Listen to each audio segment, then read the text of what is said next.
Support WrestleTalk! Give us a subscribe. Hello and welcome to the WrestleTalk Mega News / AEW NXT recap.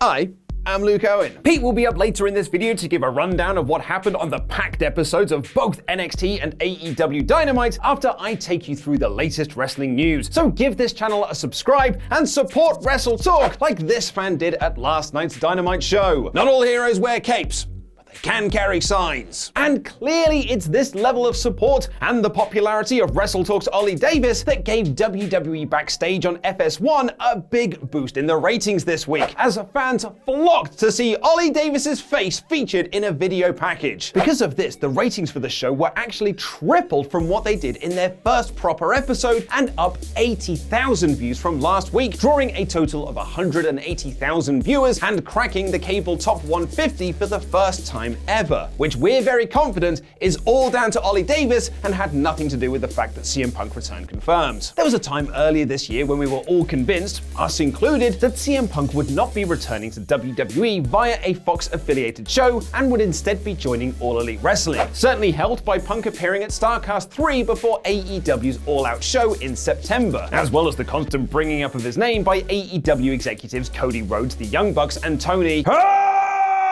Some thought that the bad blood between Punk and WWE just would never be worked out, especially after the reports that WWE bankrolled Dr. Chris Amann's lawsuit against Punk over his Colt Cabana podcast. Speaking of WWE, AEW, and courtrooms, Law & Order style segue.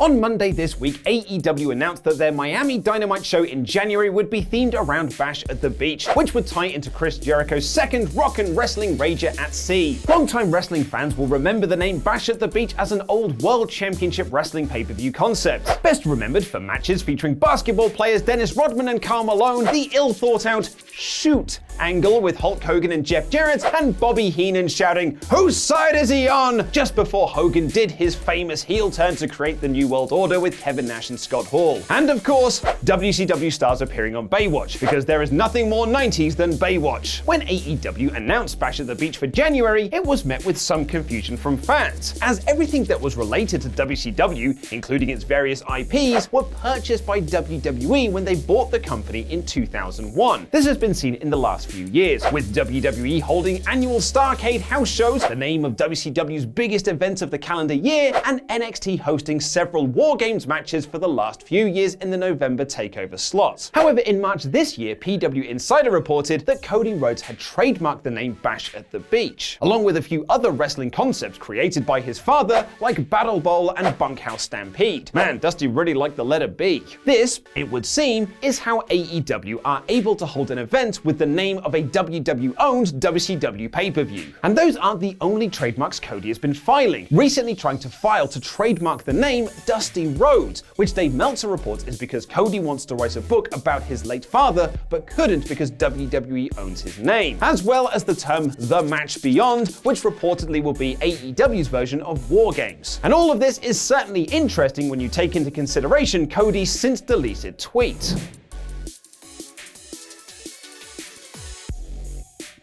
Cody posted on Twitter yesterday, which he later deleted, that he's going back to court soon and he'll need to buy a new suit with a gif parodying Jurassic Park which says "Welcome to Pettyville." Luchasaurus as Cody's lawyer confirmed. Now, it's interesting that this post has been deleted, but it is even more interesting that it came just after the announcement of AEW Bash at the Beach. The January Miami show was promoted on last night's episode of AEW Dynamite, so clearly the company are confident it is going to go ahead, but it has led to some speculation that WWE are set to take AEW to court over the use of the name and Cody's other trademark attempts. And Cody seemed to confirm this last night following AEW Dynamite, when he came out to address the crowd and pointed to a sign that had been visible throughout the broadcast. No, not the one that said "Support WrestleTalk," the one that read "Suck it, Vince." When the crowd started chatting along with this sign, Cody responded, "Legally cannot say anything. I think that sign says it all." What do you think of this news? Do you think WWE are really suing AEW over the Bash at the Beach name? Let us know in the comments down below, as I'll be replying to them for the first 30 minutes of this video going live. And there could be someone who is joining the AEW ranks, which means it's time to play... Who's that Pokemon?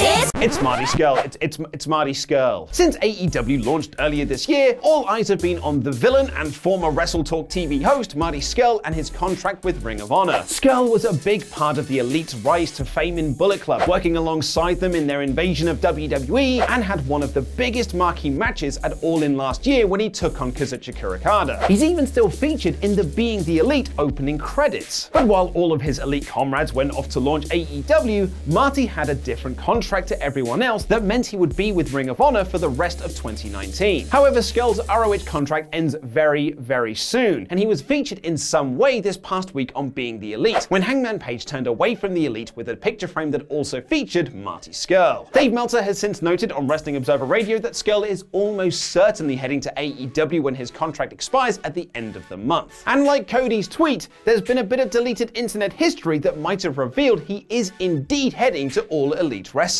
Pro Wrestling Tees posted up a new hoodie that has Marty Scurll's Villain Enterprise logo on it, along with the logo for Culture City, which is the company that have partnered with All Elite Wrestling for various events, including providing their sensory bags, which will now be available at every AEW show. And while that could all just be a coincidence, Pro Wrestling Tees quickly took the hoodie down off the site. Marty Scurll to AEW confirmed. And speaking of AEW, let's head on over to Chopper P. Quinnell with a rundown of what happened on both Dynamite and the go-home edition of NXT before Survivor Series.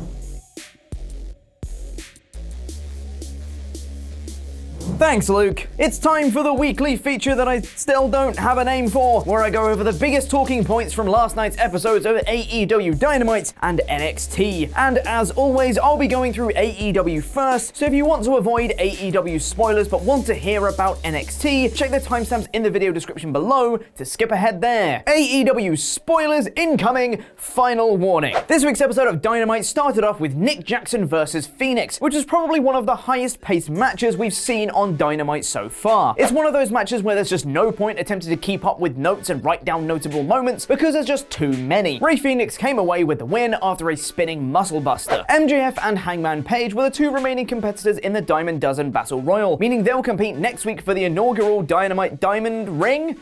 Is it inaugural? Is it something you can win off someone? Or do you just get it? Who knows? Also, Billy Gunn was in this match. Nice. Scorpio Sky will face Chris Jericho next week for the AEW Championship, following Jericho's loss to him in last week's tag team match. It's a nice show of continuity from AEW, and a match that should be fun, but shouldn't pose any real threat to Jericho's title. Darby Allin versus Jon Moxley main evented the show, and once again, Allin puts in a stellar performance, but ultimately comes up short, with Moxley hitting a top rope paradigm shift for the win. Next week, we'll see 3 big-time matches in the shape of Pac versus Kenny Omega, Hangman Page versus MJF for the Dynamite Diamond Ring, and Chris Jericho versus Scorpio Sky for the AEW Championship. What did you think of this week's episode of AEW Dynamite? Press the eye above my head to vote in the poll, where you can choose from All Elite, AEW, some middle of the roads, SC 2 out of 5, and what the buck. And now we move on over to NXT. So once again, if you don't want NXT spoilers, now's the time to click away. This was the go-home show for TakeOver War Games and Survivor Series, and boy, didn't we know it. Raw and SmackDown stars featured heavily on this show, including most importantly,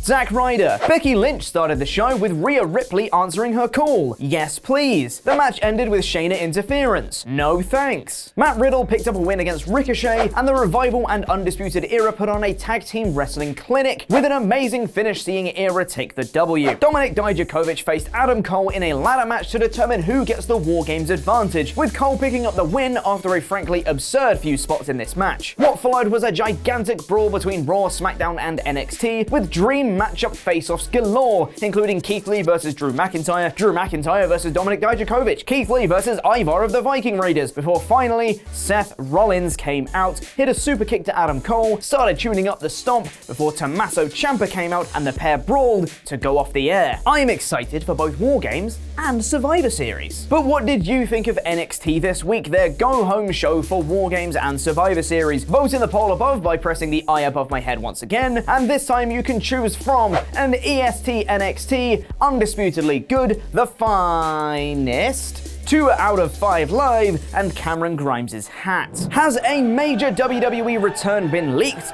Press the video to the right to find out more, and the video below that to find out about a backstage WWE clash surrounding Survivor Series. A special thank you to our pledge hammers on Patreon, some of whom you can see scrolling below me right now. I've been Chopper Pete Quinnell, and that was wrestling.